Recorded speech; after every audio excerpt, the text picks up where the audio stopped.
तस्वीरें दिखा देते हैं आपको। शुभेंदु अधिकारी विधायक दल की बैठक के लिए पहुंच गए हैं। अब ये है ग्रैंड एंट्री जिसे कहते हैं, और उनके साथ चारों ओर सुरक्षा उसके साथ साथ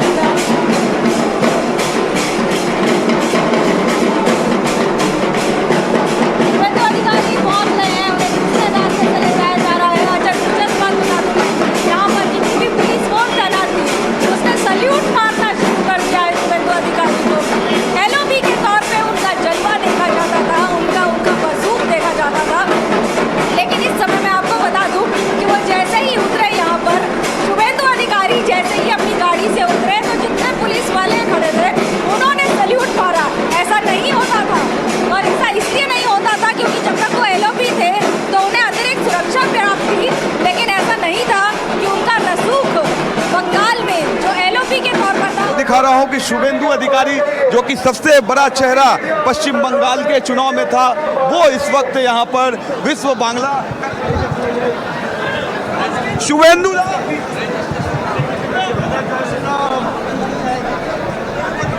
सीधे ये सीधी तस्वीर हम आपको दिखा रहे हैं मेरे कैमरा पर्सन विश्व बांग्ला कन्वेंशन सेंटर के अंदर से। और शुभेंदु अधिकारी अब अपना आईडी कलेक्ट करने गए हैं। बतौर विधायक जितने भी लोग आ रहे हैं जीतकर, उन्हें अब एक एक करके यहाँ से आईडी कार्ड कलेक्ट करना है और उसके बाद वो सीधा अंदर जाएंगे। और ये सीधी तस्वीर हम आपको दिखा रहे हैं विश्व बांग्ला सेंटर से। शुभेंदु अधिकारी जिन्होंने 2 बार ममता बनर्जी को हराया, पिछले चुनाव में नंदीग्राम, इस चुनाव में भवानीपुर जो कि उनका स्ट्रॉन्ग होल्ड ममता बनर्जी का गढ़ है, वहां से उन्होंने हराया और सबसे बड़ा चेहरा बन गए हैं पश्चिम बंगाल के सियासत में। शुभेंदु अधिकारी सबसे बड़े जाइंट किलर निकले जिन्होंने ममता बनर्जी को उनके घर में 15,000 के वोट से हरा दिया और लगभग 5 साल वो नेता विरोधी दल रहे। उन्होंने जमीन पर ममता बनर्जी का और टीएमसी का बहुत ही मजबूती से मुकाबला किया। और ये अब देखिए जो महिला कार्यकर्ता है वो उनका स्वागत कर रही हैं शुभेंदु अधिकारी का, और शुभेंदु अधिकारी को आईडी कार्ड दिया जा रहा है। शुभेंदु अधिकारी सिग्नेचर करते हुए नजर आ रहे हैं अपने नाम के आगे। और अब वो यहाँ से सीधे मीटिंग हॉल में जाएंगे जहाँ पर गृह मंत्री अमित शाह अब से थोड़ी देर में पहुँचेंगे। और इस सीधी तस्वीर हम आपको दिखा रहे हैं कि शुभेंदु अधिकारी पहुँच चुके हैं। आप समझिए शुभेंदु अधिकारी का कद कितना बड़ा हो गया पश्चिम बंगाल के चुनाव में और पश्चिम बंगाल बीजेपी में, जो 2019 के बाद 2020 में उन्होंने भारतीय जनता पार्टी ज्वाइन किया था। और अब सबसे लॉक जाम हो गया। बिल्कुल ऐसा लग रहा है कि कार्यकर्ता और मीडिया के बीच शुभेंदु अधिकारी उस भवन में फंसे हुए हैं, वहां से निकलने की कोशिश कर रहे हैं, भवन से निकल नहीं पा रहे हैं। इस सभा के सबसे बड़े अधिकारी की शुभेंदु अधिकारी जो कि चीफ मिनिस्ट्रियल कैंडिडेट है भारतीय जनता पार्टी के, वो अब इस वक्त अंदर जा चुके हैं। ये सीधी तस्वीर हम आपको दिखा रहे हैं विश्व बांग्ला कन्वेंशन सेंटर से। शुभेंदु अधिकारी से हमने कोशिश भी की बात करने की, हालांकि वो इस वक्त सीधा अंदर चले गए हैं। लेकिन ये एक बहुत बड़ा दिन, बेहद ही खास दिन, खास करके शुभेंदु अधिकारी के लिए। वो तस्वीरें हम आपसे उम्मीद कर रहे हैं जब शुभेंदु अधिकारी पहुंचे और आपने बताया कि वहां मौजूद पुलिस कर्मियों ने सल्यूट किया उनको। और ये बताने के लिए काफ़ी है कि पूरे इंटेलिजेंस ने ये खबर अब सभी पुलिसकर्मियों और प्रशासन के लोगों तक पहुंचा दी है कि जब यहां से शुभेंदु अधिकारी निकलेंगे तो वो सीएम बन के निकलेंगे। तो पहले ही सल्यूट ठोक दिया पुलिस वालों ने। जी बिल्कुल बिल्कुल, शुभेंदु अधिकारी जिस तरीके से आए हैं, तमाम पुलिस कर्मी जो है उनकी सुरक्षा जिस तरीके से। मनोज्ञा, आपको आवाज मिल रही है?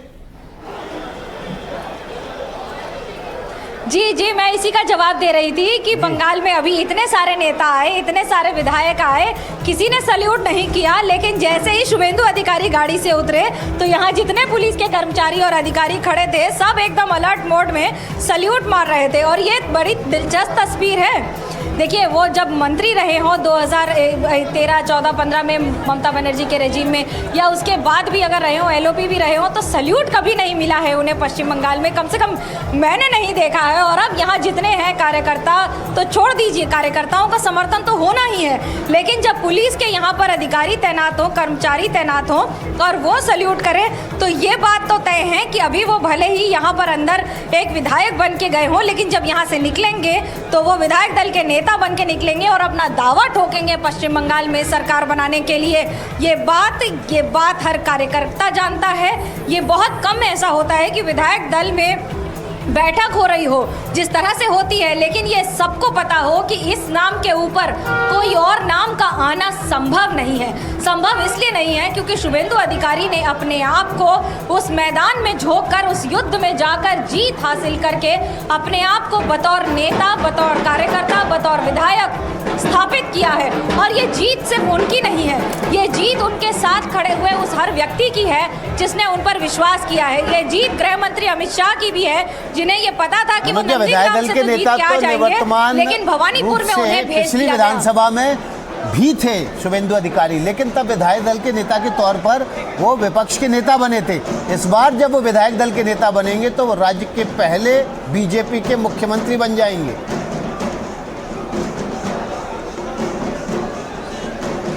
जी, राज्य के, या यूं कहूं कि आज़ादी के बाद भारतीय जनता पार्टी के पहले बीजेपी के नेता बनेंगे। ये बहुत बड़ा पद और कद होगा, और ये उन्होंने जितनी मेहनत से अर्जित किया है उस पर पार्टी में कोई सवालिया निशान नहीं लगा सकता। ये सबको पता है कि ममता बनर्जी जैसी नेत्री को हराना लगभग असंभव होता है।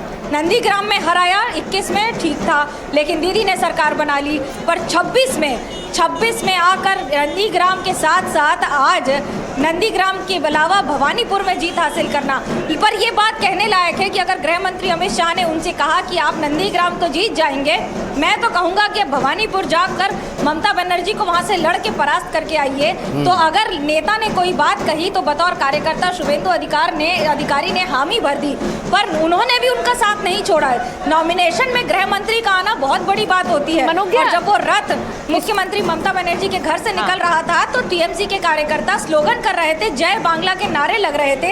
एक मोमेंट ऐसा आ गया था जब दोनों कार्यकर्ताओं में, बीजेपी और तृणमूल कांग्रेस में लड़ाई होने लग गई थी, और उसे रोकने के लिए उसके बाद कई नियमावली बनी, कई अधिकारियों के ट्रांसफर हुए। अगर गृह मंत्री की सुरक्षा में भी सेम तरह से देख रहे हैं कि बहुत बड़ी गलती थी। पार्टी ने शायद शुरुआत से ही जब इस चुनाव की तैयारी की तो शुभेंदु अधिकारी को बकायदा चेहरे के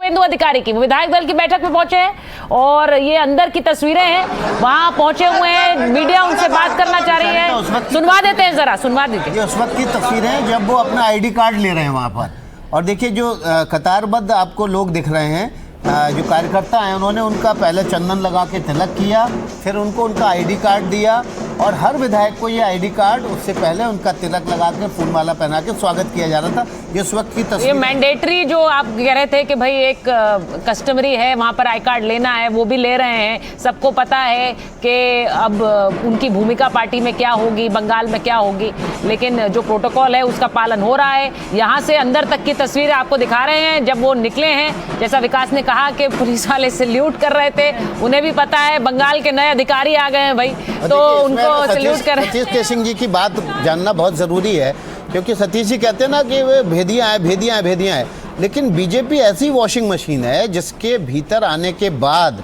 वो भेदिया भी डाउन द लाइन अनुशासन में पड़ जाता है, और वो अनुशासन का पालन करते हुए यहाँ पर शुभेंदु अधिकारी दिख रहे हैं। सतीश जी, हाँ, वो लगता है धुल गए, उनको तो धो दिया गया था बहुत पहले ही, पता नहीं किस आइडियोलॉजी जी को 2 बार धो के आए। बीच में आप टोक देते हैं, यही आपकी बीमारी है, आप भी धुल गए हैं।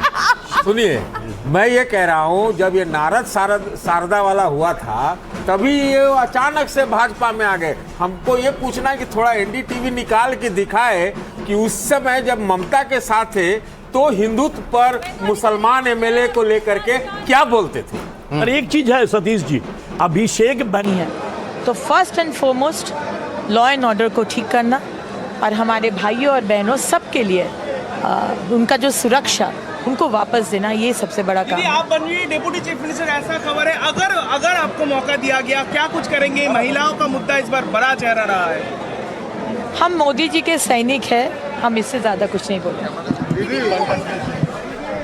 अग्निमित्रा पॉल, जिनका नाम डिप्टी सीएम के लिए सामने आ चुका है, वो अब उनसे पूछा गया तो उन्होंने कहा मोदी जी के सैनिक हैं, मोदी जी के सैनिक के रूप में काम करेंगे। उन्हें पता है बंगाल में आने वाले समय में एक बड़ी लंबी एक लकीर उन्हें खींचनी पड़ेगी, और खासकर जो वादे और जो जिस तरह के दावे वो पिछले कई सालों में ममता बनर्जी की सरकार को लेकर उन्हें घेरते रहे, उन पर खरा उतरना होगा। मनोज्ञा, अग्निमित्रा पॉल भी पहुंची हैं, और अग्निमित्रा पॉल, आपने कहा कि पिछले 2 दशक से तकरीबन आप उन्हें देख रही हैं बंगाल की राजनीति में, उनके यहाँ तक पहुंचने का सफर, लेकिन आप सुन पा रही हैं मुझे? राजनीतिक करियर की शुरुआत इनकी 6 साल पहले ही हुई कायदे से देखा जी, जाए। मैं आपको ये बताऊं कि जब ये शिवेंदु जो के साथ बीजेपी में आई। जी मनोज्ञा। जी, मैं अग्निमित्रा पॉल की बड़ी बड़ी बातें हैं। देखिए, मैं आपको बताऊं, अग्निमित्रा पॉल का पालित स्ट्रीट पर एक उनका स्टोर था जहां पर वो अपना शॉपिंग और फैशन का सारा काम करती थी।